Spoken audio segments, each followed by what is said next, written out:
আসসালামু আলাইকুম। আজ আমি তৈরি করব মুরগির মাংস।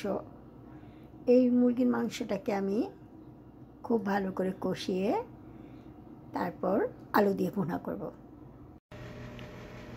একটি পাত্র বসিয়ে দিয়েছি, এখন দিয়ে দেব পরিমাণ মতো সাদা তেল।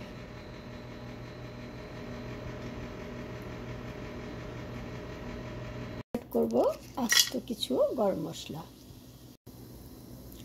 গরম মশলা থেকে সুন্দর অ্যারোমা বের হয়ে আসছে। এখন অ্যাড করব পেঁয়াজ কুচি।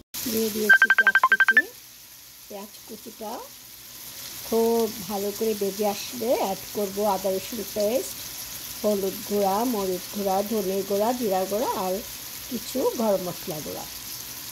আমি সব গরম মশলা গুঁড়া একসাথে নিয়ে পেস্ট করে নেব। আমি সব মশলা একসাথে পেস্ট তৈরি করে নিয়েছি। আমার পেঁয়াজও বেজে আসছে। এখন আমি মশলাগুলো অ্যাড করব। এখন অ্যাড করব পরিমাণ মতো লবণ।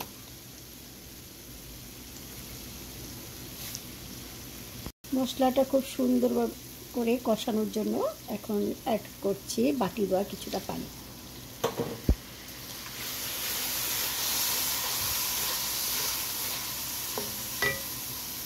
মশলাটা খুব ভালো করে কষিয়ে নেব।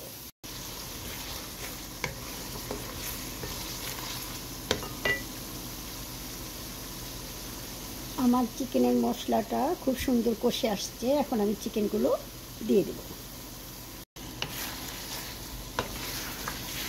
আমি চিকেনগুলো মশলার সাথে খুব ভালো করে মিশিয়ে ঢেকে রান্না করব কিছুক্ষণ। কষে আসলে অ্যাড করব আলু।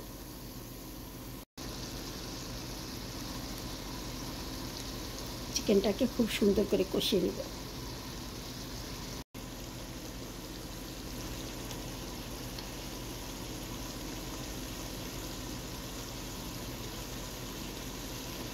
আমার কাছে মনে হয়েছিল আর একটু ঝাল দরকার, তাই আমি আর একটু পোড়ামরিচ অ্যাড করলাম।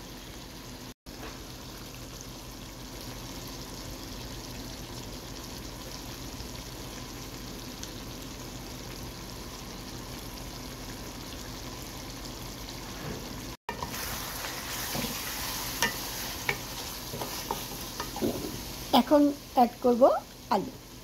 আলুগুলো দিয়ে দিয়েছি।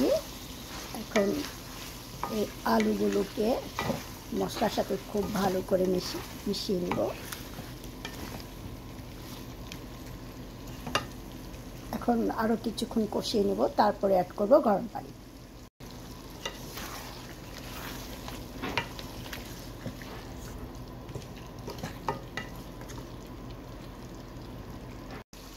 আমার চিকেন আলু খুব সুন্দরভাবে কষে আসছে। এখন আমি অ্যাড করব গরম পানি। দিয়ে দিয়েছি পরিমাণ মতো গরম পানি।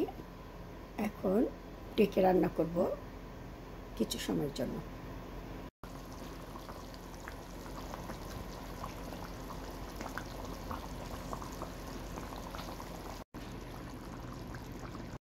এখন অ্যাড করব ভাজা জিরা গুঁড়া। ভাজা জিরা গুঁড়া খুব ভালো করে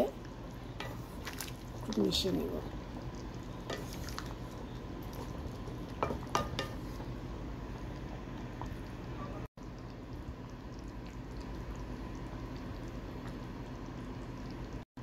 তৈরি হয়ে গেল আলু দিয়ে চিকেন ভুনা।